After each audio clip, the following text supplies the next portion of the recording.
Oui Seigneur, comme chaque dimanche, nous sommes assemblés en ce lieu pour te louer, pour t'adorer. Et Seigneur, nous te remercions parce que tu nous as donné ta justice. Et par toi, nous sommes affranchis comme nous l'avons chanté. Merci Seigneur pour toute cette semaine que tu as mis sous ta grâce et sous ta protection pour chacun d'entre nous. Et Seigneur, fais que encore aujourd'hui, nous ayons le cœur tourné vers toi ce matin, Seigneur, pendant ce moment de partage tous ensemble. Amen. Bon, votre pasteur est hors service, donc vous n'aurez droit qu'à sa moitié. Vous devrez faire avec. Voilà. Merci, c'est gentil. Donc, je voulais partager avec vous une petite méditation avec la parole de Jésus qui nous dit « Vous êtes le sel de la terre. Si ce sel perd sa saveur, avec quoi la lui rendra-t-on ? Ce sel ne vaut plus rien, il n'est bon qu'à être jeté dehors et piétiné. » Donc nous lisons cette parole peut-être régulièrement. Oui, mais comment la comprenons-nous pour l'intégrer et la vivre finalement dans notre quotidien ? Est-ce que cette parole me responsabilise face à ma manière de me comporter dans le monde ? Vous allez peut-être dire que le monde est loin de nous et vaste. C'est peut-être justement cette impression qui nous éloigne de la réalité du terrain. Pourtant, le monde est là, à notre porte. En principe, nous le côtoyons tous les jours ou presque. Que veut nous enseigner Jésus par cette image ? Pourquoi choisit-il de nous comparer à du sel ? On peut se rappeler que le sel est un cristal très dur et pour libérer son pouvoir salant, il doit fondre en présence de la nourriture pour lui donner toute sa saveur. De plus, il a aussi un pouvoir non négligeable de conservation.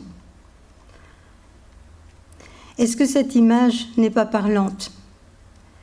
Je suis ce grain de sel, ou plus joliment exprimé, un petit éclat de cristal. Est-ce que ce cristal ne me rappelle pas la dureté de mon cœur avant qu'il ne se laisse toucher par la grâce et l'amour du Seigneur ? Mais reconnaissons humblement qu'il nous arrive encore de redevenir ce cristal qui ne libère pas beaucoup de saveurs agréables.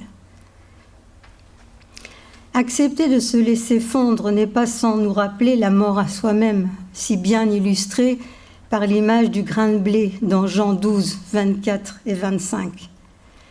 En vérité, je vous le dis, si le grain de blé qui est tombé en terre ne meurt, il reste seul, comme le grain de sel.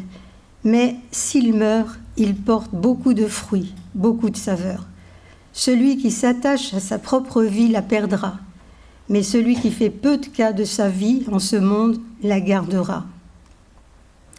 La mort à soi-même, on en revient toujours là. C'est le point de départ d'une vie orientée non plus vers nous-mêmes, mais vers les autres.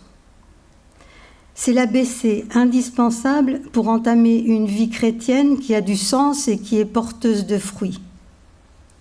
Toutefois, la mort à soi-même n'est pas vécue une fois pour toutes. Elle est appelée à se renouveler constamment en vue d'atteindre, si possible, l'objectif que l'apôtre Paul avait atteint. Dans Galates 2,20, il nous est dit « Ce n'est plus moi qui vis, c'est le Christ qui vit en moi ».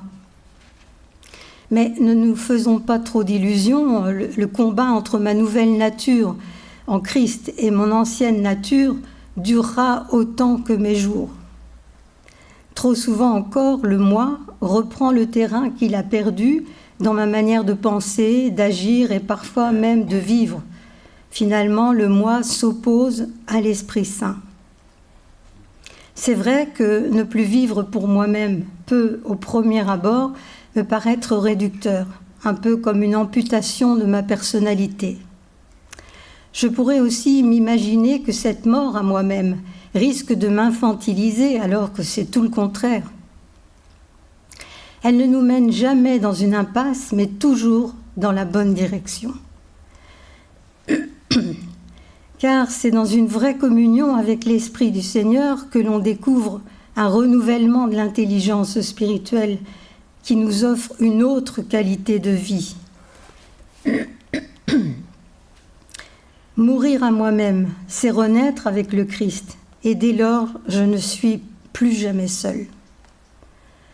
Comment ne pas lui dire et redire notre reconnaissance pour cette grâce extraordinaire? Cette vie-là m'apporte beaucoup plus et beaucoup mieux que ce qui pourrait venir de moi-même. C'est la richesse spirituelle contenue dans la parole de Dieu qui m'abreuve et me nourrit. Elle peut me permettre de mieux comprendre les autres en les approchant avec plus d'empathie. Elle me rappelle ce que j'étais avant de rencontrer le Christ, ce qui me permet également de ne pas être dans le jugement. De plus, la parole de Dieu me fait désirer et rechercher la sagesse d'en haut dont il est question dans Jacques 3,17. Au contraire, en opposition avec la sagesse du monde que l'apôtre qualifie d'ailleurs de démoniaque, la sagesse qui vient d'en haut est en premier lieu pure, sans mélange. De plus, elle aime la paix. Elle est modérée et conciliante, pleine de bonté. Elle produit beaucoup de bons fruits.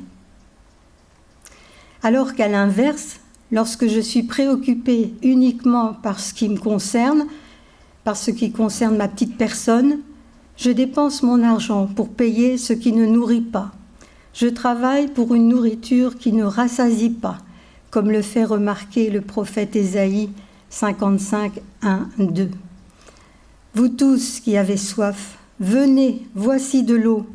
Et même vous qui n'avez pas d'argent, venez, achetez et mangez. Venez, achetez sans argent, oui, sans paiement, du vin et du lait. Pourquoi dépenser votre argent pour payer ce qui ne nourrit pas? Pourquoi travaillez-vous pour une nourriture qui ne rassasie pas? Écoutez, oui, écoutez-moi, alors vous mangerez ce qui est bon, vous vous délecterez d'aliments savoureux. Jésus enchaînera avec cette parole dans Jean 6, 37, « Travaillez non pour la nourriture périssable, mais pour celle qui dure pour la vie éternelle. Cette nourriture, c'est le Fils de l'homme qui vous la donnera, car Dieu, le Père, lui en a donné le pouvoir en le marquant de son sceau. » Ou encore, Jean 4, 13, « Celui qui boira de l'eau que je lui donnerai n'aura plus jamais soif. Bien plus, l'eau que je lui donnerai deviendra en lui une source intarissable qui jaillira jusque dans la vie éternelle. »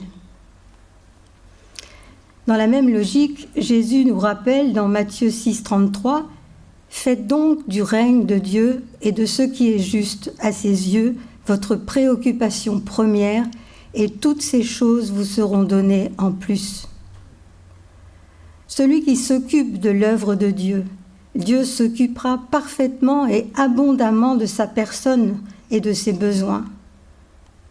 C'est une réalité que beaucoup ont expérimentée. Mais Jésus connaît aussi ma faiblesse à ce niveau-là. Et à plusieurs reprises, il me rappelle de veiller et de prier afin de ne pas tomber dans la tentation. Matthieu 26, 41. « Veillez et priez pour ne pas céder à la tentation. L'esprit de l'homme est plein de bonne volonté, mais la nature humaine est bien faible. » Cette tentation est de reprendre le pouvoir sur ma vie et faire marche arrière au niveau de mon engagement dans la foi. Or, cette tentation-là est et sera toujours à ma porte, et parfois de manière insidieuse, comme le serpent vis-à-vis d'Ève. Dieu a-t-il réellement dit? D'où l'importance d'être au clair avec la parole de Dieu. Vous êtes le sel de la terre. Mais que signifie concrètement cette parole pour nous?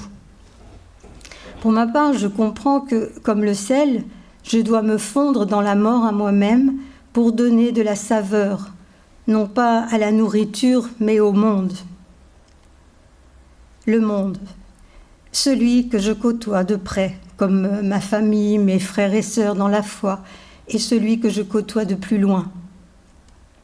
Cette parole de Jésus, que je connais bien, a-t-elle un impact positif dans ma vie, en ce sens qu'elle me questionne sur la nature de la saveur que je libère autour de moi? Pourtant, si le Christ m'habite vraiment, la saveur que je vais répandre sera la sienne. La saveur de Jésus a plusieurs noms, qui sont repris, entre autres, dans Galates 4, 22. Mais le fruit de l'esprit, donc la nature de Jésus en moi, c'est l'amour, la joie, la paix, la patience, l'amabilité, la bonté, la fidélité, la douceur, la maîtrise de soi. Nous avons ici les noms des saveurs à répandre autour de nous.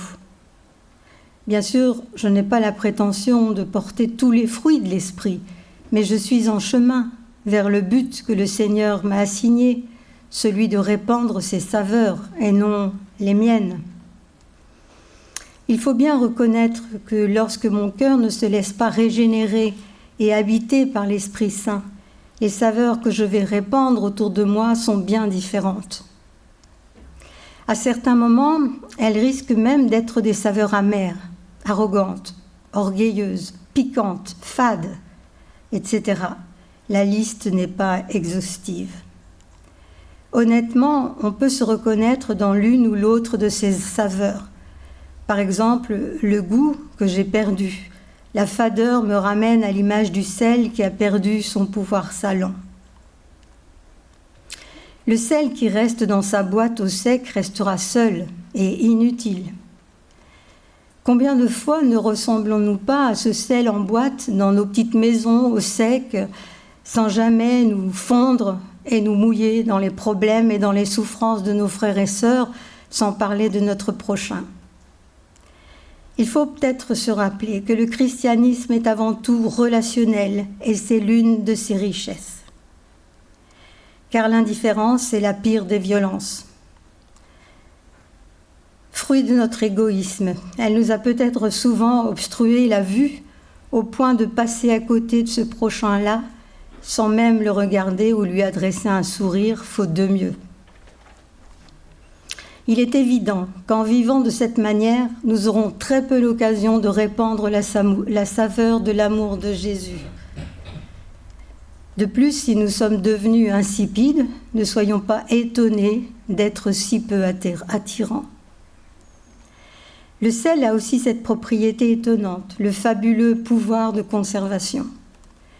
Ce n'est certainement pas par hasard que Jésus nous compare à du sel.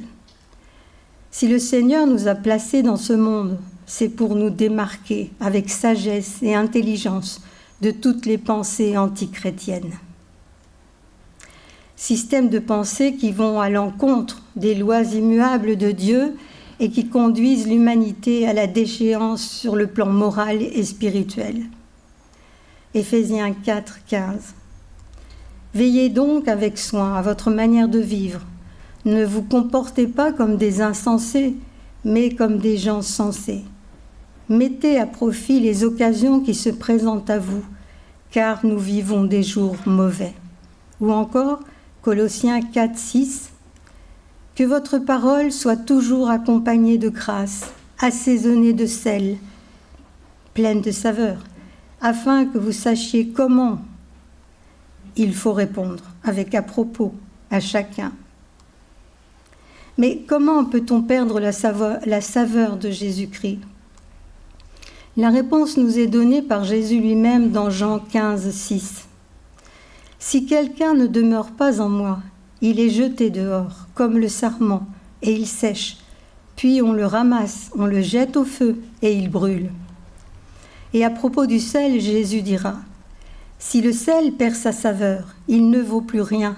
Il n'est bon qu'à être jeté dehors et piétiné. » Dans ces deux images, la conclusion est avant tout un avertissement qu'il ne faut pas prendre à la légère. Tout ce que Dieu désire, c'est nous instruire pour notre profit. Et il le dit dans Ésaïe 48, 17, « Moi, je suis l'Éternel, ton Dieu, et je t'instruis pour ton profit. Je te fais cheminer dans la voie où tu marches. » Les bénéficiaires de ces enseignements de Jésus, c'est nous. Les avertissements qu'il nous adresse, sont encore une forme d'amour pour nous éviter beaucoup de déceptions, de tristesse, de souffrances inutiles. Jean 15, 4 « Demeurez en moi, et je demeurerai en vous. Un sarment ne saurait porter du fruit tout seul, sans demeurer attaché au cep. Il en est de même pour vous. Si vous ne demeurez pas en moi, vous ne pouvez porter aucun fruit. » Voilà la clé qui va nous donner la possibilité de répandre la saveur du Seigneur. Si je ne répands pas la saveur du Christ dans le monde pour l'influencer, c'est le monde qui risque de m'influencer et de me contaminer par l'esprit de frustration, de jalousie, d'agressivité. Éphésiens nous rappelle « Ne laissez aucune parole blessante franchir vos lèvres, mais seulement des paroles empreintes de bonté, qu'elles répondent à un besoin et aident les autres à grandir dans la foi. Ainsi, elles feront du bien à ceux qui vous entendent. » Voilà. Je vous propose de prier ensemble. Seigneur notre Père, en effet, nous ne pouvons que te dire notre reconnaissance parce que tu nous as donné vraiment accès à ta parole, tu nous as donné accès à tous tes enseignements et ces enseignements, nous voulons les garder précieusement au plus profond de notre cœur. Oui, Seigneur, nous voulons rester attachés à ta personne, à ce cep, Seigneur. Nous voulons jamais nous en détacher parce que nous savons, Seigneur, qu'en nous détachant, nous ne pourrons avoir qu'une vie misérable. Alors, Seigneur, merci de nous donner vraiment ce désir profond de rester, Seigneur, tout près de toi, afin de pouvoir te glorifier au travers des œuvres, au travers des fruits que nous porterons à ta gloire. Amen.